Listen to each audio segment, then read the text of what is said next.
Good evening, and welcome to episode 4 of the Midlife Pilot Podcast. My name is Chris Moran, the Midlife Pilot, and I'm excited you're here to join us here for our fourth live recording of our podcast. And joining me tonight, as per usual, is podcast founder and private pilot Nashvilleitonian Brian Siskin. Welcome, sir. I've always thought it's funny when you say from the greater Nashville region. I'm like, no, I'm actually just in Nashville, but yeah. How's it going, man? And welcome everybody that's joining the chat. Yeah, it's good to see everybody here tonight in the YouTube comment section. It's going well. Haven't been flying much at all, and actually none since I don't know, 2-3 weeks maybe. How about Since you? you've been certificated longer than I have, and this is my first sort of my first winter. So do you find it to be somewhat seasonal of an interest or a thing that you do, or is it something that you tend to stay with the same? I try to stay with. It's not the season that's got me so much this time, just as like life, but I like winter flying, truthfully. It's a little uncomfortable at the hangar. You know, we're seasonal here in West Virginia, so I mean, it's winters are cold and it's a little uncomfortable until you get going. But I like the performance of these airplanes in the cold winter weather. I mean, it's kind of exciting. So I try to stay with it, but we do end up, the weather gets us down a little bit through winter and spring. Summer and fall are great. Winter and Yeah. spring get a little days are shorter. It's a little harder. It's getting to that time of year where it's the day is about a half an hour long. So yeah, I was just kind of curious, because I want to stay with it and stay current and all that. But the windows of just weather and opportunities seem to get tighter and tighter. So we'll just stick it out. I got a few things scheduled coming up that I hope will work out, including my flying to Chattanooga on Thanksgiving Day. And Nice. so I'm looking forward to that if the weather holds up, which I don't know if it will or not, but I always keep my expectations very low, right? It's like, I don't know, maybe it'll work out where I can. And then once you even get past the weather gauntlet, then you're like, okay, what will be going on with the plane or any other number of things? But we can always hope. So I'm excited about that as a possibility. And I've done a little bit of flying for sure. Just trying to stay with it, man, That's all you can do. That's all you can do. Yeah. And by the way, it looks like our chat inside our system here is not showing all the chat that's actually happening. Yep, I'm concerned about that. We might have to just kind of audio pull as opposed to visual pull. I'm looking at them on YouTube here. There are some YouTube issues tonight. So if you're watching live as we record this Wednesday nights at 8 p.m., by the way, if you're listening and would like to check it out, you can do that on the Midlife Pilot channel on YouTube. There are some connectivity issues with YouTube tonight. So we apologize if some of the quality is a little less than usual, and some of these weird things like chat are apparently problematic. So we'll work through it. We can still see you, and we can chat with you here and directly in the YouTube space. We just can't bring up the cool little graphics like we have been. Yeah, and keep in mind, everyone, that this is just our lazy way of recording an audio podcast. We just thought, why not do it live and just throw video into it so we can see each other? And then why not have some friends join us? So. Exactly. So tonight's topic, I liked a lot when I saw it from you. Demystifying the Private Pilot Podcast. The Private Pilot, no, Checkride. We could demystify that all day long too. But man, there is just something about the Checkride topic. It's almost like a magical, mythical thing that has so much lore around it and so many opinions and so many stories. It's really hard to know what to believe. Yeah. Yeah, and it's almost like the more information you seek out, the more convoluted your ideas get about what to expect. And while those things do vary from location to location, DPE to DPE, and experiences do vary, as we were talking about ours being a little bit different for sure. Ultimately, the things we want to, I think, touch on tonight are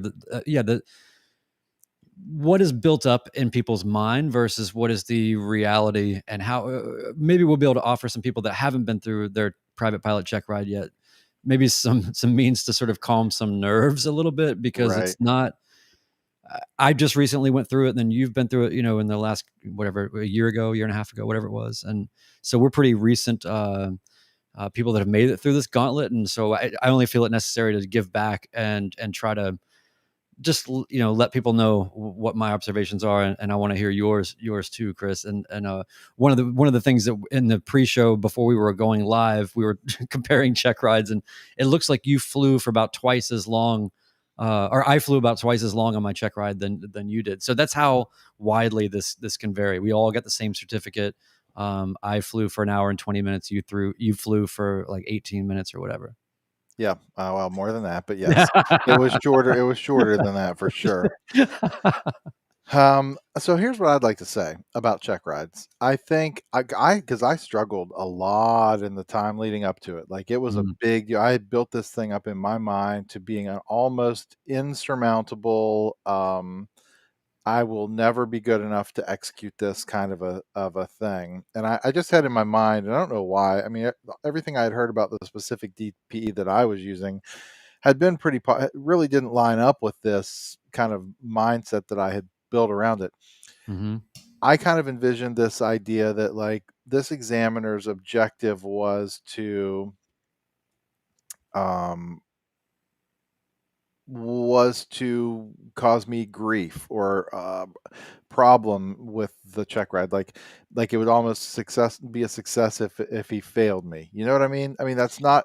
not what I'd heard, but my kind of the way I'd build it up in my mind was that, like, this was just going to be one of these things where he's looking for a way to gotcha me, or Mhm. like to not give me the certificate at the end of the ride. And so that was a real stress point for me getting ready for it. And even in like the day of the flight, like getting in the plane with him, I remember I was so caught up about clearing turns. Like, I just wanted to make sure that he knew that I knew of them and that I was going to do them correctly. And like, I probably asked him 5 questions about clearing turns until he finally said to me, as we were getting in the plane, don't don't say another word about clearing turn, and don't do one. I said, "Is this a trick? Are you setting?" Like, even at that Right, point, I'm right, thinking, right, "You're setting me up to right. fail. Like, I knew this don't would do one." happen. Yeah. I knew it. He's to get me. He said, "This is not a trick." He said, I'll have you turn to headings on the way there before doing a maneuver where we have to do a clearing turn, and we're going to count those as clearing turns. We're going to look outside in those turns, and that's a clearing turn. Like, don't stress." He said, "It's a Sunday afternoon. I would just like to go fly. Can we just go for a flight?" And that's exactly what happened from that moment forward. But he just knew, or could at least sense, that I was having like like a meltdown about all these details. And he's like, "Let's just go fly the plane and have a good time." So yeah, anyway, it turned out not to be that. And I think that's some of the things we can probably cover. Is like, and your mileage may vary, everything with flying, from your instructor, well, really anything you do in life that involves other people, there is a personality component to this, right? It's not You're not in a vacuum. Like, your experience will depend on the personality. I mean, there is some leeway in that, so your experience may vary some. Yep. But I think, as a general consensus, as a general overview, I think DPEs are there as they're allies. They're not enemies of the pilots. They're allies, and they're also not looking to get you. I mean, they're looking to make sure that you're going to be able to operate an airplane safely and not kill yourself or your friends. And they can gauge that. They've seen enough people come and go that they can get a Yes. feel for that, using the ACS as a framework. Um, it is black and white letters on white paper. It's black letters on white paper, but there's also some judgment involved in it as well. And so we'll get into some of that later too. Well, yeah. So I think that um, I too had a lot of things built up in my mind, a lot of particular anxieties. I definitely went down YouTube wormholes that maybe didn't help. Um, and then also, I found, at least in my experience, in terms of the prep, is that there is a point of, I think, diminishing returns that I wasn't expecting, or sort of a plateau or a point of saturation that I just wasn't expecting. There's a point where you just kind of know what you know. And there's definitely, when you hear people say, like, don't cram the night before, that's valid. Don't, you know, if you're conscientious enough through all of your training, then you're gonna be fine with what you've got. And it is, people always say, and it's true. I mean, you've got an open book there that you can look at for the oral portion, and all that. So I mean, and there's no shame in any of that. Even the most prepared people are gonna have some things kind of get away from them. I had a couple things that I had to look up because, like you, even at the beginning of the check ride in the oral portion, I was feeling like maybe he's trying to pull me into something here to kind of confuse me. And whenever he would kind of say something along the lines of like, "Are you sure about that?" As your answer, there were this actually kind of did throw me off. There were some times where I was saying the right answer and he was still saying like, "Are you sure about that?" And I would say, "Oh," because as soon as you hear that, you want to say, "Well, I mean, you want to leave the door open, right?" Like you. Right. So there were a couple of moments like that, but in general, he's a human being just like you. He doesn't want to have a bad day. He doesn't want to see you melt down. He knows that you've spent a ton of money and time, and I think a lot of it too is honestly the conversation that I had with him prior to the check ride even starting. I think was really important to set the tone, because it was really clear that he understood why I was doing this. He understood my motivation to even be here in the first place, and he could tell that I was serious about it and wanted to do right by it because of just the reasons that I got into the whole pursuit in the first place. And I think that if you come from a place of sincerity and a particular kind of altruism, Yep. and you're resonating that just from the moment you walk in the door, as opposed to being a shaky leaf. I'm just trying to get to the next thing because I don't know, I saw being a pilot in a catalog and I want to do that. Like that's the kind of stuff that they want to see. They want to see just people that are thoughtful, conscientious, prepared, all of that. So, Right. so I think I mean, God, we could talk about this for so long, but yeah, I'm like, was there anything for you, Chris, like in the oral portion that was either unique or a curveball or something you didn't get from any of your worrying ahead of time? Yeah. Yes. Yes. I think that I've mentioned on here before that I had a problem with weather theory. Mm, That was something that I wish perhaps I had spent just a little bit more time.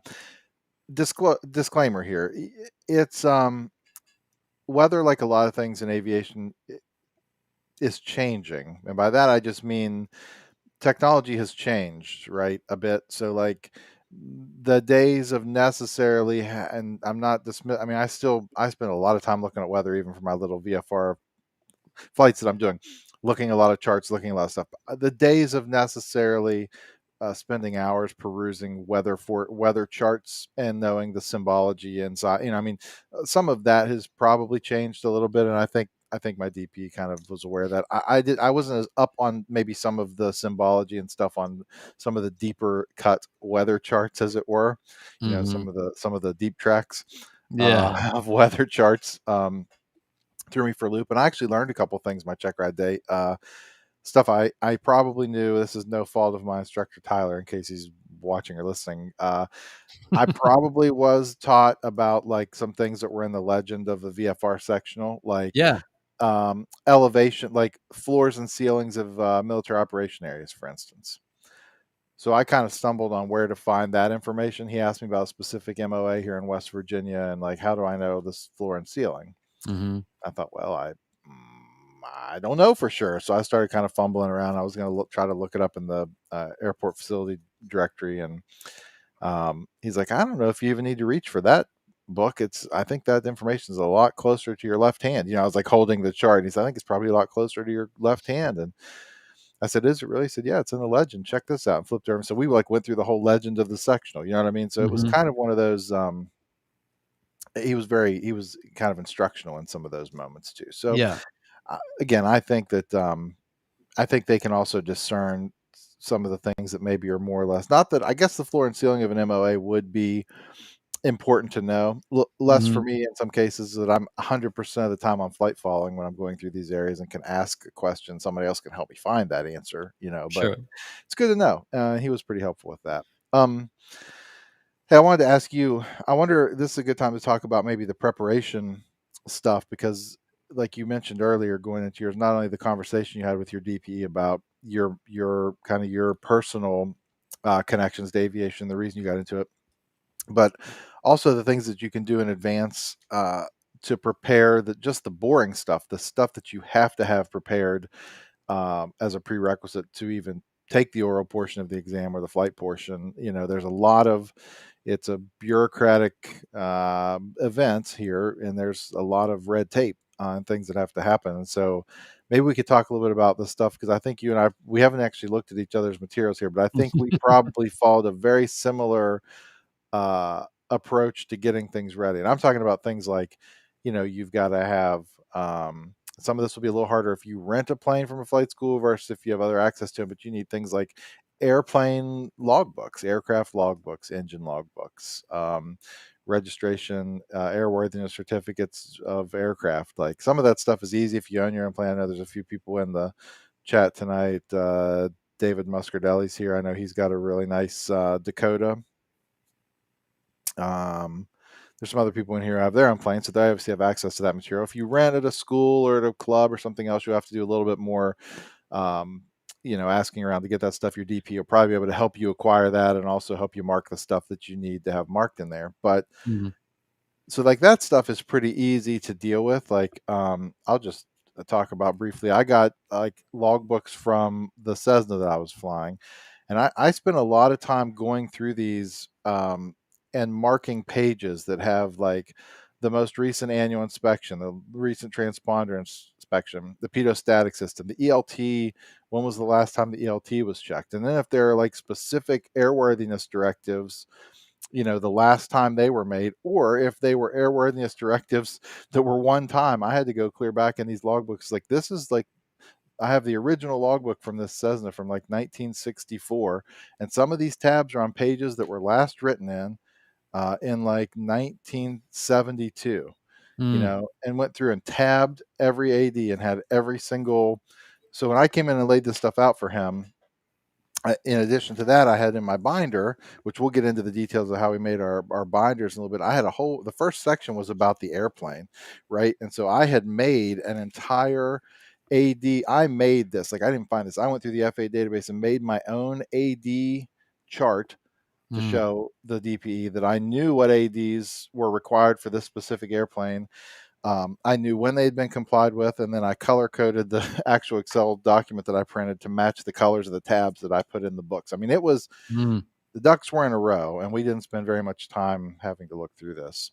Did you do similar things to that? Yeah, I mean, it's funny too because in looking at yours, I think that there's some direct correlation between the amount of hyper organization and the anxiety that you're feeling, because it becomes this. It's like a manifestation of, like, I need to do something. I need to feel like I have some control over this outcome or something. So I'm going to put stuff to paper and I'm going to organize it. So yeah, and one of the things you brought up, I think, is a great thing to talk about from my side, which is that you had you showed your logbooks with all the tabs and all of that.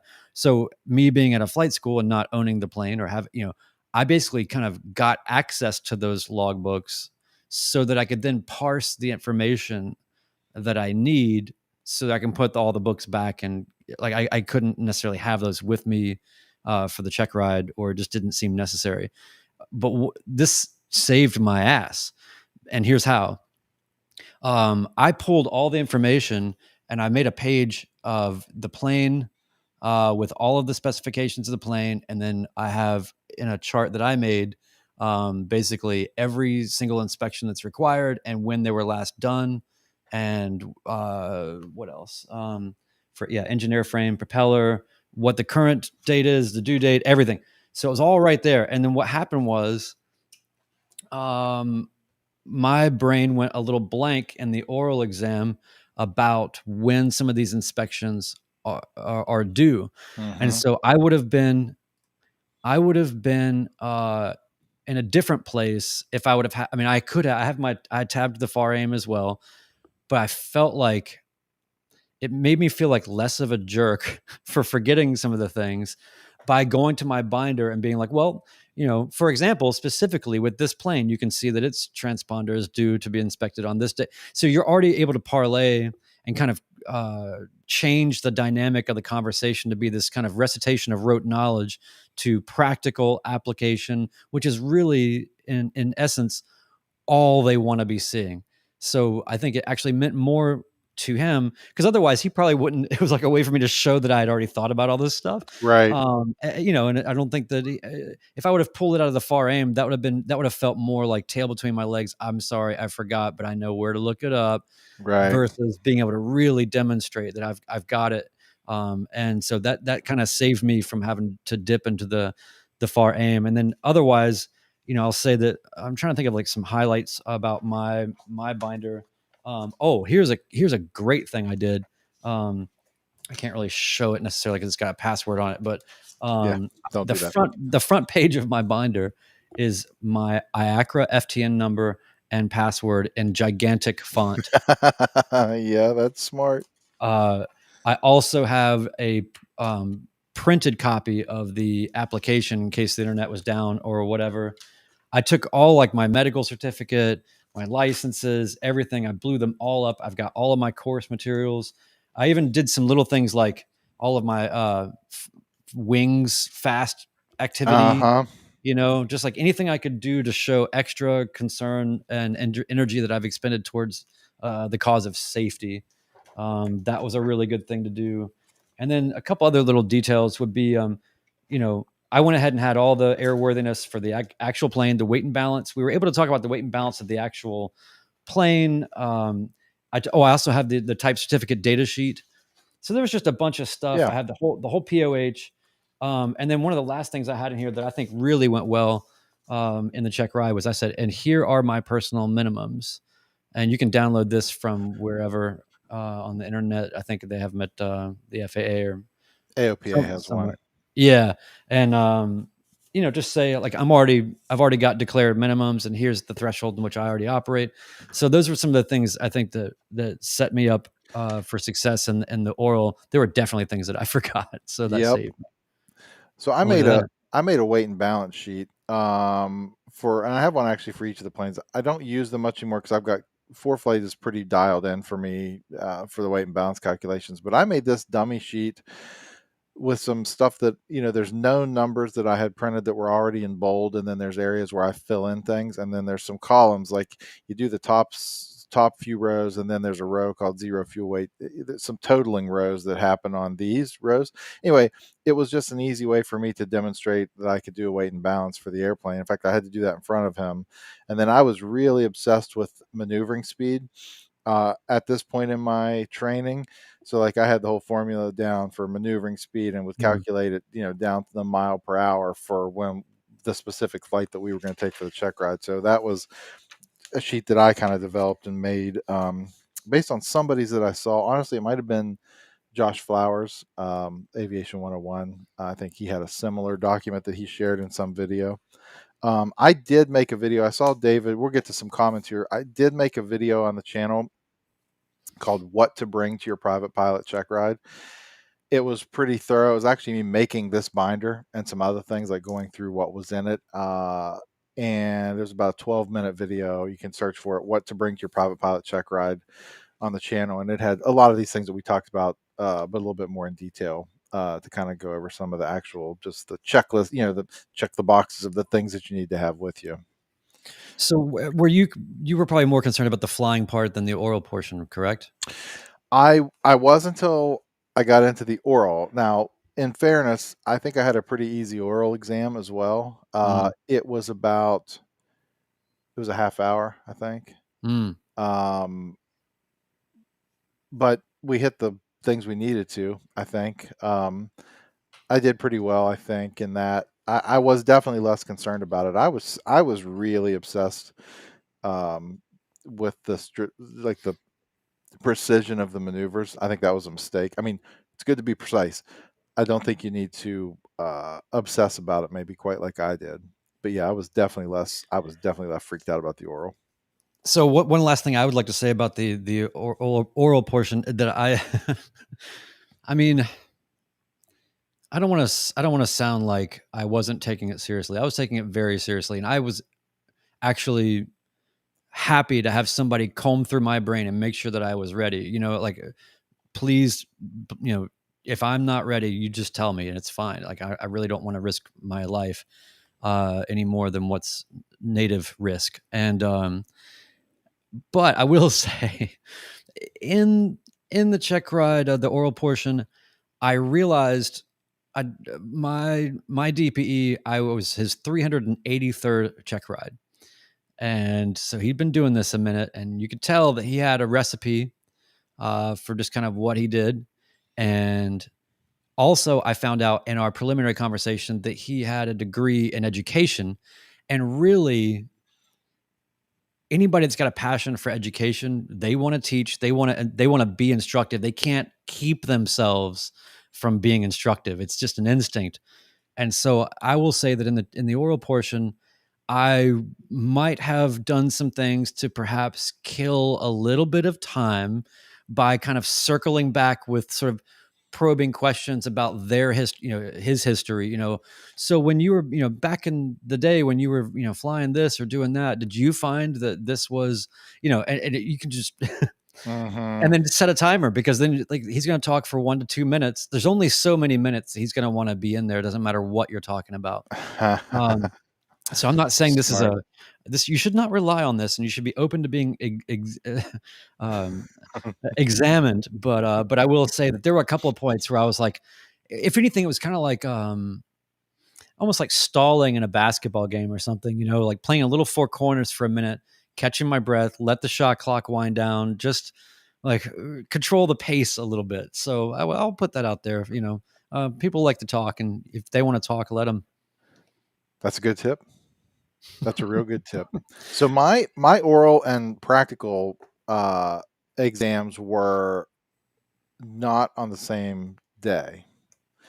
All Uh, right, that's a huge deal. Not on purpose. Mhm. The oral actually was rescheduled a couple times, and on the second time that he came down, well, the first time he came down, but it was the second date. We had to postpone the flight portion because of weather conditions, and that happened, I think, twice more, where he didn't actually come to me. So my DP that I used was not based at the field where I practiced, where I wanted to do my check ride. Um, so I brought him there rather than going to him, because I was so worked up about the landings and the other stuff. I wanted to do them at the place that I knew how it looked and Yeah, felt and where everything was. I yeah. was not interested in introducing anything else into that. And so he came down to the oral. Then we had to postpone the practical, and he flew back to where he was from, which isn't a terribly long flight. It's like 30 minutes or something. But so I had two more occasions where I took the plane, got it ready, went to the Clarksburg airport with anticipation of doing it, flew a few laps in the pattern, and then didn't do it and flew the plane back and put it away. So that happened a handful of times. Um, What was that house like, sort of having to go back to your head about it, because you built it up to all happen in that one day, and then it didn't? by the last time, I just assumed. I mean, by the last day of the practical, I just assumed it wasn't going to happen then either. I mean, that's kind of where I was getting to the point. I mean, there Mhm. was only so much I could do to stay. It was probably good for me, truthfully. Yeah. I'm glad it didn't happen the morning of the original one, because my CFI went with me that morning in the plane, and we said we're going to work on some landings beforehand, and it was a disaster. I mean, Mm. I couldn't fly anymore, and thought, well, this is not good. And so then that's what I went into my check ride with, you know. So it was probably kind of a blessing that there was only so much I could do to stay what I would consider current, or you know, overly prepped, like repeatedly going out to stay ready. Till finally, you know, a month later, or 3 weeks, whatever it was after my oral, it was like, you Mhm. know, let's just get this, let's just do this now. And so we did. I have a funny. I don't have a funny story. Ah, Can I ask a housekeeping item? yeah. I'm wondering if I should, before we get into the second half here, click a button that may try to start the stream again to from Oh YouTube, gosh, you're so gonna we break can. the whole thing. Well, the audio will be fine, but just for this live recording portion, so we can get comments in here. Yeah. So here's the thing. We all know what's going to happen. It's going to explode. But let's do it. I'm clicking it to see if I can't get this to see if I can't get this to connect. Because what No, I would really, yeah, it'd be nice. what I'd really like to do is have the comments flowing in here, and I don't know if they will retroactively or not. Mm. In other words, I don't know if the comments that have already been made will flow into our screen so we can show them. All right, All right. So I think we are connected. There we go. Hey, okay. Comments are now flowing, including this. We all know it's going I'm to getting quoted explode. here. Let's do it. That is the okay. Safety first. Yep. So, sorry for everyone listening to this. That was a brief housekeeping item for the folks who are here live with us tonight. Okay, that'll make it way If you easier. did ask a question, because I see a couple questions in there, just paste it again in there, and then we'll pull it up on the screen. Yeah, that's helpful. And I wanted to say, like, about the flight portion also. I would like to talk in depth about that, also, because obviously that's really the thing. I will say that similarly, you being really hyper concerned about the clearing turns and all that. When I got into the plane with my DPE, I I think the plane probably had, I don't know, I want to say 13 gallons, 14 gallons of fuel. And it was just in that weird point of where it's like, don't really need it, but I don't know how long we're going for. I planned a flight, but that's not the flight we're doing. So I don't know. And I mean, I'm not saying we're going to go 14 gallons away, but I just didn't even want to have margins or some expectation of 50% or whatever. So I opted to just call the fuel truck and have them come out and put fuel in, and they were taking forever. And he got super irritated because it was just taking long. Yeah. But on the PsyOps tip, this is the stuff I think I'm really good at here, is the off the edge of the spectrum here. But on our way out, I heard him tell some other people in the building, the office or whatever. He was asking him, "What do you want for lunch? I'll be back." They were asking him what he wanted. He was saying, "I want this, I want that. We're going to get together. I want to have lunch with all of you."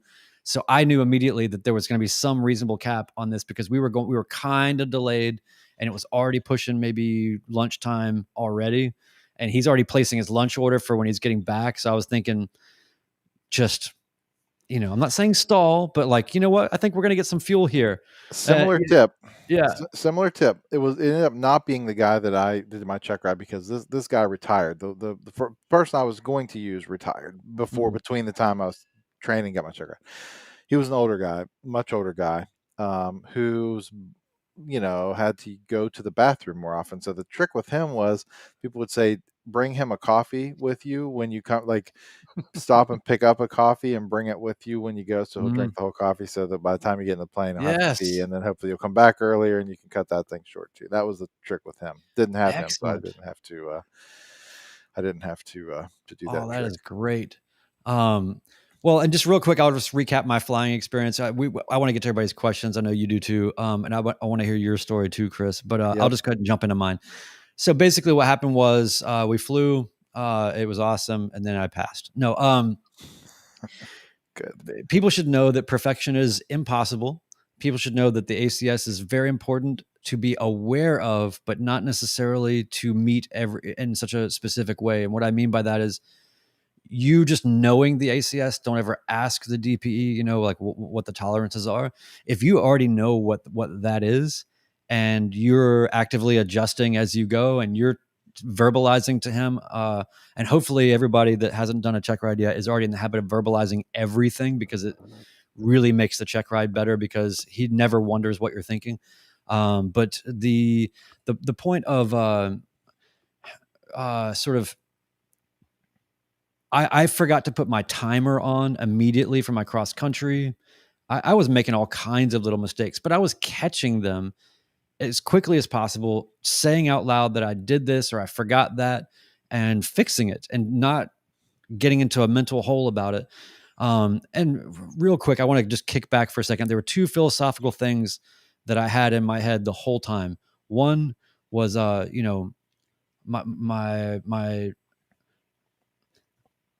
I thought about like, what would my dad say if what advice would he give me if he were still around about my check ride? And what I got from the ether was, this is not a test. This is an experience. And what that means to me is you get to go fly with this incredibly experienced person, learn all that you can learn. Think of it as just an incredibly valuable experience that you get to go along through, and just be mindful of what you're supposed to do, and be aware, so that when you do fall short here and there, you can pick it up and keep going. But think of it as just an experience, and that reframing of it really helped me, because it wasn't about this examination dynamic that makes you fumble. It was more like, hey, I'm just here for the ride, but I'm going to do the best I can. I'm going to give you the best I got on today, and for the right now. The other thing that my instructor told me that was really helpful, that was key, was that it's a marathon, not a sprint. And but he was really specific about it in terms of your focus and your attention to detail. You're not going to be used to just staying that hyper aware for that long through so much sort of kind of duress as things change, as Right. your diversion comes, and all the other things. So those are some founding precepts that really helped me. But real quick, just to get through my flight, I mean, I definitely botched the earliest part of the cross country, which was setting the timer, but I recovered. I got to my spot. I did all the things. Side note, no for flight allowed. In my check ride, I was told to turn enable own ship off. No way to even look, right? True analog experience. And then I had to do the diversion the same. Or I'm sorry, no, I'm sorry. That's then upon the diversion, I was allowed to then all of a sudden use for flight to just two finger it and say, oh, we're going to go that way, and we'll be there in 30 minutes, and it'll be great. So the diversion ended up being fine. I wasn't able to track in real time where I was, but I was able to at least get the heading, because I had been through all this kind of stuff about how to do that. I'd already known how to do that and prepared, but I was pleasantly surprised to be able to just sort of two finger that on for flight, and Yeah. not to sit there and do calculations. So anyway, got that, did that. When we did the emergency procedures, I definitely feel like I wouldn't have made my spot necessarily comfortably, but it was fine. Then he had me pretty quickly. He had me go to this airport. I didn't realize we were going to land, and he said, "No, I want you to land." I'm like, "Oh." So I had to do a forward slip from God knows what altitude, and slipped further and more deeply than I ever had before, and got down, got down, and it was kind of like I called the go around, because that's the number one. The go around is the default, right? Do that first if you have to. He wants to see him anyway. So the foreshadowing here, though, is that he got to see quite a few more later on in the check ride at the most crucial point. But anyway, so then the only other thing that surprised me, I did all the maneuvers, I guess, pretty fine, steep turns, all that stuff. I've been having a lot of problems leading up to the check ride. I had terrible flights, and then a week of bad weather, and then my check ride. So I was sort of in an effort kind of place. But anyway, got through the steep turns, did all the things. Oh yeah, here's my yeah, that's how it all went. Well, yeah, like for instance, look at my steep turns. For those who can't see it, you can see how much the wind was blowing. I'm all sort of on top of myself there. I mean, there are all kinds of goofy things going on. Then when we did the unusual attitudes, I just wanted to say he had me do some things I'd never done before, which was to under the hood. He made me actually put my head all the way back, close my eyes, and then fly myself into confusion, which was a whole, give me a climbing left turn. Now give me a, descending right turn. Like he was giving me control, but it was so helpful because I realized how confused you can get even when you're under control, and not just somebody screwing things up for you and then releasing it to you and saying, fix it. So anyway, that was interesting. Trying to speed through this, but basically at the end of it, the wind was really, really picking up. I ended up having to, I'd never done a 10 degrees of flap landing. Maybe I'd done 20, and I'd done maybe flapless, but maybe not 10. Anyway, I had to do some landings in some very hairy conditions that I did not like. And then it came all down to my short field landing at the last landing, and I had to do 2 go arounds because I wasn't going to hit the spot right. And then the wind was just picking up and picking up. And then at the end of it, I I was on my sort of third attempt at my short field landing, and the wind was so crazy at that point. It was probably gusting 15 or I don't know, something crazy. And we were just all over the place. And I was having to come in so hot to counter for the wind. I just decided, you know what? I'm going to float. I'm not going to hit it before. I'm definitely not going to hit the 1,000-yard markers before, but I am going to go past it.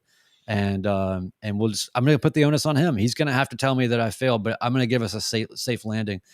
And that's what I did. I definitely went past 200 feet, but I think he saw that I was aware of it, and he saw that I did the safest thing by keeping the speed up. I wasn't going to just slow us down to plop the plane down under bad conditions or whatever. So anyway, all it comes down to, like, stuff's going to go haywire.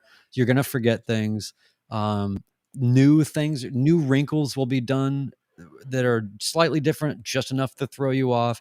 There's gonna be so many things like that, but you just got to stay with it. It's a marathon, not a sprint, and think about all that you're learning in that process. I learned so much in my check ride through the oral and the flight Yeah. portion. I was really grateful for it. I passed, but I mean, I didn't know until we got all the way back to parking. My CFI was standing there kind of doing like the, waiting for me to thumbs up, thumbs down. And I was like, kind of like, I don't know, because he just hadn't said anything. No, nothing's a good thing, but he hadn't said, whatever. It wasn't until I shut off the plane, because I was really focused. That's the other thing. When you're taxiing and you're parking the plane, do not screw it up at that point. Keep that focus all the way through until it is all the way fully shut down, and then some. And then it was when it was shut down, he just reached over and did the, like, he didn't even say anything. He just shook my hand. I still was sort of like, is he just apologizing to me for failing me, or is this a handshake for, you know? So anyway, so that's how it all went. But ultimately, there's a lot more detail and all that. I know I want to hear your story, Yeah, but I we can just wanted talk to say about it. We'll that probably get into some a of lot that of from wrinkles. questions. Yeah. Yeah. Mine was similar in that well, I guess it really wasn't that similar. It was less than half the time. I think my check ride was 40, actually, it's 50, less than 50 minutes. So between Hmm. 40 and 50 minutes. My DP, we had talked in advance a few times about, I'd ask questions about ForeFlight specifically basically my question to him was, in the practical portion of the test, how much or little can I use ForeFlight? Hmm. He said you can use it for everything. Have a chart in the airplane, but you can use it for everything. I'd asked him. I said, if you fail my ForeFlight as a simulated failure, can I use my phone's ForeFlight as a backup? He said, would you do that in the real world? Yeah. I said, yeah. And he said, well, you better bring your phone too. I mean, have it with you. He ended up not failing my ForeFlight at all, but this is one thing I like to tell people. We may even get some, I don't know if we'll get any in this chat tonight, but I got some pushback. I've talked about ForeFlight a lot, and just generally speaking, in some of the comments, there are some people I get some pushback on, like, you don't really know what I mean, yeah, it's not flying. Okay. These are the same people that say things like, or would have you believe we shouldn't be using modern medical devices, to save lives because it's not how they did it in the old days. Mm. Get off me with that crap. Mm. I will probably never own a current paper chart again. I mean, I'm just being honest. I don't think I will. Um, Times change, and it's for the betterment of safety and of flying. Well, my DP said it best. He said, I would rather have you spend a couple seconds figuring out your diversion on your iPad than have you get your head down in your chart for 5 minutes to get your plotter out and figure out what. I mean, Yeah. it's a safety of flight thing. I showed him how to do it in the oral exam. Yes. Um, I used ForeFlight from the very first lesson. I had instructors who embraced it, and so it was part of my training. I was using a device through my entire training, so I didn't get caught in ruts of using it improperly or not paying attention to what's going on. I think people that are stuck in that, I think people really need to reevaluate um, the pushback that you get from technology. Anyway, that's Yeah. the end of my soapbox about that. So I was able to use ForeFlight for my whole check ride. Um, we left, we did some things. I made a couple of big mistakes. The maneuvers were okay. Like, I wasn't super thrilled about my turns around the point. They were a little sloppy. And I think on my power off stall, I lost 20 feet more than I should have. I mean, it was pretty minor, like minor things that kind of I noticed a few things until after slow flight, he had me go into various headings and turning the airplane in various ways and slow flight and whatever. And then he said, "Okay, recover to 3,500 feet. Um, and we'll go do something else. So go ahead and recover from slow flight." So I push carb heat in, push power full, and I'm like trying to I'm a couple hundred feet below. So I'm trying to like get back up and I'm watching my airspeed. I'm just kind of glancing at it. I'm like, why am I going 80? Why am I only going like 80 miles an hour and I can't climb and I can't go any faster than this? I'm looking casually, not like I'm just kind of my eyeballs are darting around, the pen. I'm looking at all the normal things. I'm like, is that making good power? Like the RPMs, everything's um, and then I hear, If he could have read your thought bubbles. oh yeah, I'm sure he Right. he knew what was happening exactly. So he's sitting there, and I hear him go. It might help to clean the airplane up. And I look out, I've got 30 degrees of flaps like smashed down outside the Mm. windows. I'm like, oh my god! And I said him by his name. I said, "You don't write that down. I don't want to see you writing that down." And so he laughed, and we had a chuckle about it, and put the Mm. flaps up and kept going. So I think what he thought was the same thing I thought, which is like I probably wouldn't have made that mistake not in the check ride setting under the pressure of an exam. You know what I mean? Oh, It's one of yeah. those things where he determined that's not a safety of flight situation. That's an exam situation. So that, he let me go with that. But I tell people all the time, he could have failed me for that. I mean, that was I couldn't clean the airplane up to, you know what I mean? Like, Mm. could have been a failure. So we went out and did our stuff, and then we came back, did a couple landings. I always joke all three of my landings were exactly the same. Like I joke with people, I told you this before, Brian. Yeah, yeah. My normal landing, short field and soft field landings were all the same because I used to argue with people all the time. I said, I don't want to use 40 degrees of flaps on this landing. And DP said, I don't care what flaps you use on your short field. Get the thing on the ground and times that you can stop where you need to. I don't care what flap settings you know what I mean? The point Yeah. is, if you can accomplish the objective, I don't care how your airplane's configured. So he was pretty lenient. I didn't miss my spot. I mean, I did hit my spots within the required um, distances. And like you say, I didn't do it on my check ride, but I did here recently after 2 years of being a private pilot. I did to my own airplane run my wingtip into a hangar taxiing. You talk about paying attention all the way to the till you Mm. shut the airplane off. It is super easy to get complacent um, when you're not flying anymore. 'Cause you figure, well, I've landed. The hard part's over, right? I just got to get back to the hangar. And I was screwing around on my iPad and talking to somebody on the radio casually, another pilot friend that I have at the airport. We were just having a casual conversation. And I'm looking at my iPad, and I'm drifting over towards the hangars where, as I normally do, so I could kick it around to get lined up to push it back in, right? So I'm not on the center line anymore. I'm getting a little close.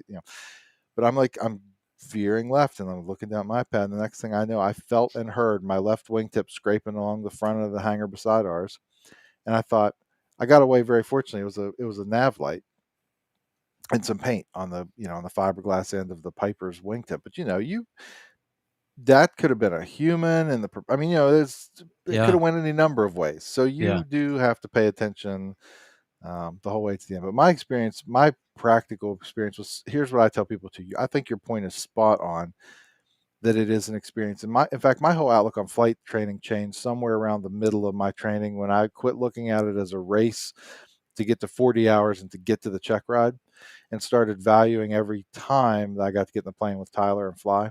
Because Mhm. whether you're doing it as a private pilot or student flight, you're still flying an airplane. You're still one of so few people who get to do that. Uh, to me, when it started to become about the experience of the whole process, it changed my whole outlook on it. It's not a race. There are certainly factors you don't want to spend way more time and money than you need to get there, but it's not the end game is not getting to the day you get your private certificate. Like the game is it's a much longer event than that. And your check ride is just the same. it's just another experience to fly with a new person. And ended up, we had a great time. He called me out on the radio going home. He heard me calling my local airport and like said things to me on the radio, which was super cool. It's in the check ride video on the channel. But um, anyway, it just turned out to be such a positive experience. I can't wait to see him again. Started my instrument training. I'm gonna have him do my instrument check ride. And once you get a relationship with somebody like that, I don't know how I could possibly Yeah. do anything different than that. So I can't wait to see him again and fly with him again. And I hope that he's proud of me, or that he sees that I've improved, since the last time he saw me fly. And Mhm. anyway, it turned out to be, I had built it up to this horribly scary, overwhelming, daunting experience, and what it turned it out to be was one of the best days of my life, probably. Yeah. And man, just don't kill yourself if you guys are getting ready for your rides. Don't kill yourself mentally about it. It's a great experience. Um, it was good for me, but we've got a lot And of worse questions about check rides too. and also, like, what's the worst thing? The worst thing is, like, when I was coming back and I was thinking, "Man, it's the wind has picked up so much, I don't know if I'm gonna be able to get these landings, right, a short field or whatever." I just thought to myself, "I'm just gonna be happy." I'm gonna s in my mind, on the way back to the airport, I'm thinking, "I've clearly passed everything else. If I botch this short field, then that's all I'm gonna have to go back and do, and that's okay." I mean, and Yep. so the worst case scenario is you go and you get what you missed, and then you get an opportunity for an an actual education in areas that you're actually possibly needing a little bit of brushing up on or whatever, which will make you safer, and then you've finished the damn thing. So I don't know. These people don't want to feel you, or they don't want to fail you. They want to see you live and enjoy it and be an ambassador and bring other people into the fold and be charged up and thrilled about aviation. They don't want to see you, um, you know, winging it or having too much, exhibiting pilot attitudes or whatever. So, but yeah, so we got tons of comments. Let's get into Yeah, it, let's right? let's get into some of these. We got a few people in here who are actually have their check ride scheduled, including student aviator, less than 30 days from now. Mm, I can't wait to get their check ride over with. One Dull Geek, who also has a YouTube channel, student pilot YouTuber, said same with him. His is scheduled for December 8th, mm. which is All right. incredible. I mean, a lot of people have intense lead times. I know that a student aviator has had a long wait. I'd be interested to hear from people that have been ready for a while, and how do you sort of stay on it when you're, because you don't have access to a DPE quickly. I was very lucky. I was basically like, I'm ready, and I booked it for 2 or 3 weeks out and was done. Yep. Um, so I have a lot of empathy for those that feel like they're ready and then only have that much more time to chew themselves up in their own brains. Hopefully, what we've talked about tonight, though, will Help uh, some of that. mitigate some of that. Yeah. Yeah. Nathan, getting back to a couple for flight comments, or we use for flight generically, an electronic flight bag. I mean, for flight is kind of that's become the Kleenex of tissues, right? Like feels like Xerox. Yeah. yeah, Xerox of copy machines. Um, I read to fly like you plan to fly, not like your grandparents flew. So do use the tools available, which I totally agree with that. Uh, Joe Fitzpatrick said, I'm 56. My DPE was in his 60s. He preferred for flight, but I had paper charts just in case. Um, that's a good point. David, who I mentioned earlier, flew his Piper Dakota. I interviewed DPEs to verify that they would allow for flight for the check ride. You're hiring them. I mean, that's a good point. I Yeah. don't know if there's anything wrong with if you have options available in your area to reach out to DPEs to get to ask the questions. You're allowed to ask questions about the process of your for flight, certainly. How right? Like questions like, how lenient are you with steep turns? Yeah, yeah, you can. Yeah, what does, what are you? What's your take on how they have It's to 45 perform? degrees, really 45 degrees. Let's see. Uh, quick, Brian, fill time. Oh, Oh. One dog geek. My CFI will not allow me to use ForeFlight until after the check ride, which I'm not a fan of. Hmm. Interesting. I feel like that so I know, Chris, you said you used it from the get-go. I I didn't use it until probably after a little bit, I think little bit after my first solo. Because I'll tell you what. everything up to I'll that tell, was there's no real purpose in me using it until like here. an Here's what. Here here's the only thing I would say to that. mm, As long as it doesn't become this, as long as it doesn't become the only source you use for looking for traffic. I think the ADSB traffic is if for no other reason to have an iPad in the cockpit is to have ADSB traffic if you don't have it in your panel already.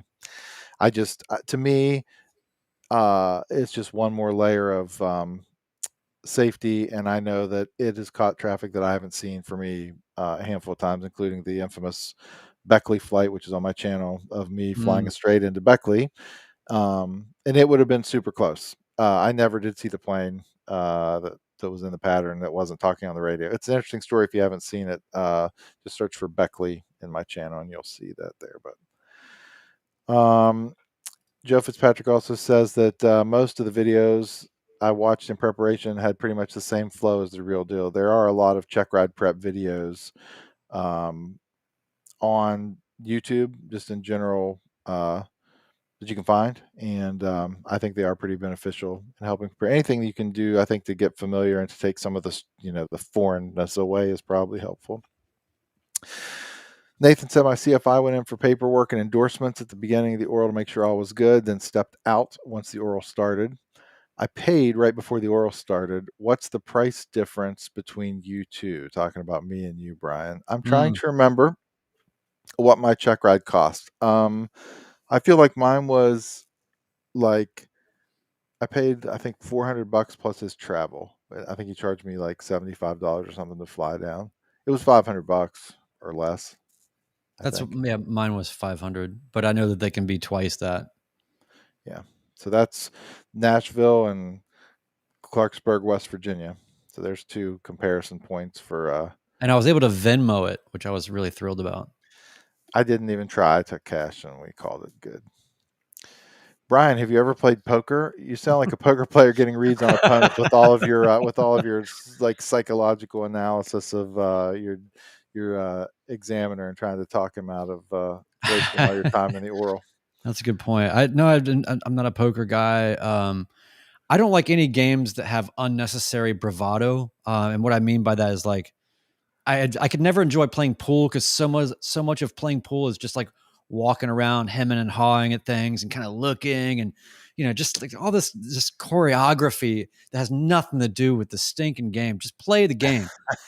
So between poker and pool, I'm out. Yeah. Hey, we got trouble right here Uh in River City. No, sorry, that was oh. the pool I thought you were table. gonna like my DPE's in the chat. Oh boy. No, oh God, I mean, he could be. Mm, Um, How'd you guys convince yourself that you were ready for the check ride? The flying portion, I'm trusting my CFI when he says I'm ready, but there's so much in the knowledge section that I'm overwhelmed. mm. Got any advice? How did you know Well, what was your deal? so I think I really sympathize with this question. I understand exactly how this feels. If you think back to any other point in your training, it's the same thing. When you were about to do your first solo, there's nothing, there's no reasonable part of the human brain that tells you I'm fully ready to solo because you don't even really know what that is going to feel like or is entailing. I mean, you know what you have to do, but and you pass a little written test or whatever to kind of qualify for it, and then you go do it. But there's nothing like being in the plane at that moment for the first time by yourself. And how does that going to feel? And what are you going to be thinking?